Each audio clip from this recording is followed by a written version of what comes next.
What's up, everybody? It's your boy Trippy, and today I'm going to be going over how Stipe Miocic will defeat Francis Ngannou at UFC 260.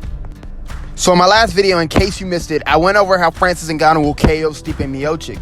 But in this video, we're only going to focus on Stipe. Stipe has a lot of tools to beat Francis, so we're going to unpack all of that. But first, disclaimer, this is not my final breakdown or my final prediction for this fight. If you guys wonder who I'm going to pick come fight night, I will be making a video coming out early tomorrow on who I actually have winning in my final breakdowns and predictions for all the big fights that are on the card. So stay tuned for that. And without further ado, let's see how Stipe will defeat Francis Ngannou. From the rise of Stipe Miocic, we have seen that this man can do it all in terms of fighting. If fighting was an education or a degree, this man has a freaking doctorate in fighting. In mixed martial arts, this man has a doctorate because he can fight on the ground. He can fight standing up. The man can wrestle and grapple his butt off. There's almost nothing that Stipe can't do. He is a jack of all trades. A jack of all trades. And the main way we all know about Francis Ngannou, though I can't really say the same thing about Ngannou, at least he hasn't shown it, but Stipe has the broader skill set. He has more weapons than Francis Ngannou does. Francis Ngannou has developed that calf kick, blah, blah, blah.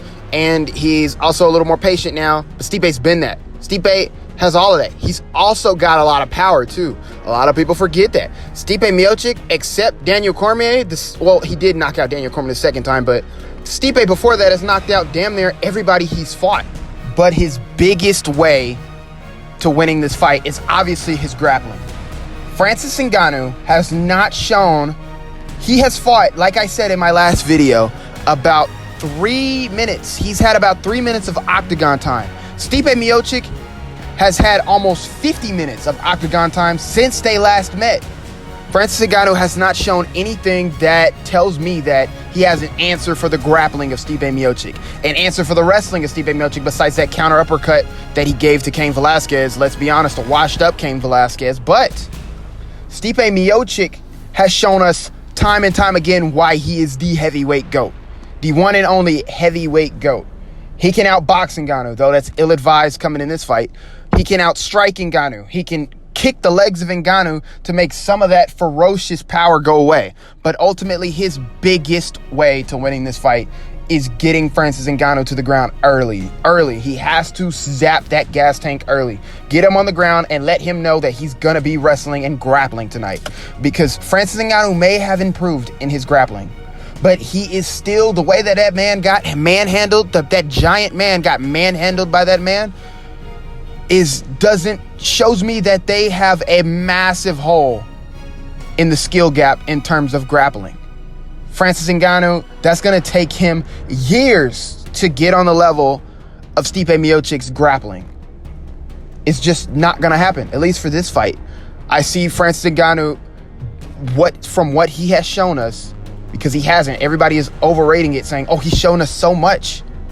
But I think Stipe Miocic is going to go in there and show us that he's not that much different from the guy that he fought when they first met.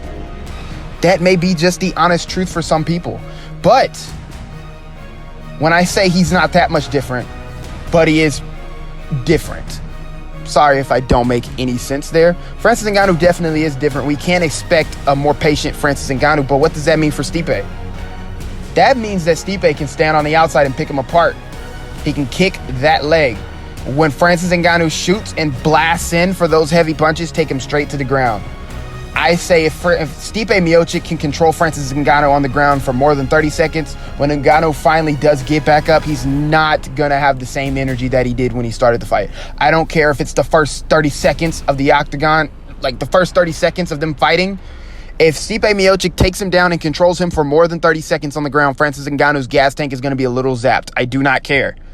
It will be a little zapped. And when he gets zapped, the takedown will come easier and easier. Just like in the last fight, Stipe Miocic will mix up the boxing and can mix up the boxing and the striking with the takedowns, making Ngannou worry so much about the takedowns that he forgets about Stipe Miocic's great boxing and his great striking, like in the last fight. That's exactly what could happen here.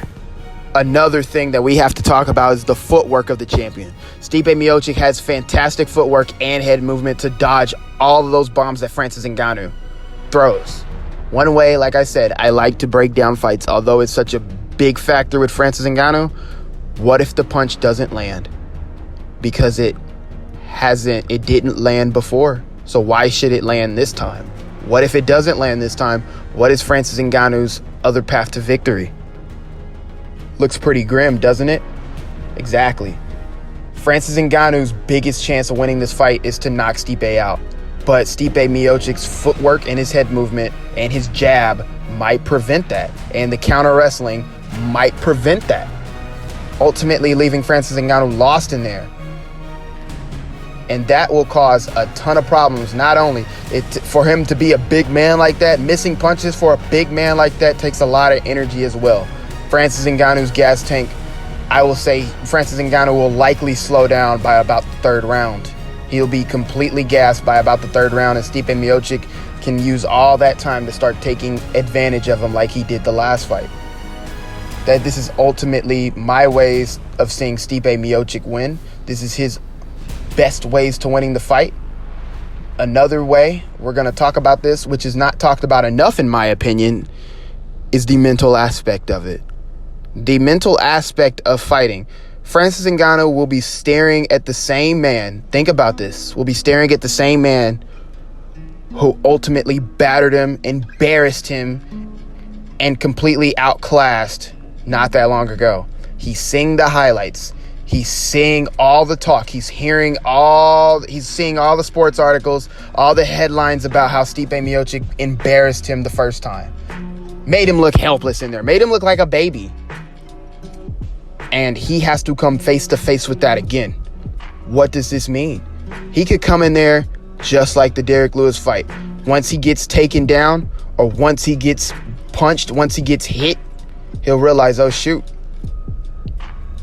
that could freeze him up. He could get back up from that takedown, and that can freeze him up. Make him wary that, damn, if I come in here and I try to land something, he could take me down, and I have to go relive that nightmare right back over again. It could freeze him. If Francis Ngannou freezes out there, yes, it'll be a boring fight because Stipe will be a little bit too hesitant to approach Ngannou with that counterboxing and to get basically put himself in danger. I just think he'll just eat at leg kicks all day and just get taken down and pushed up against the cage and put in the clinch, where Stipe will just dominate. The mental aspect is going to be huge. We have to see what Francis Ngannou shows up. But this has been my opinion on how Stipe Miocic will dominate Francis Ngannou again in the rematch come UFC 260. This has been your boy Trippy.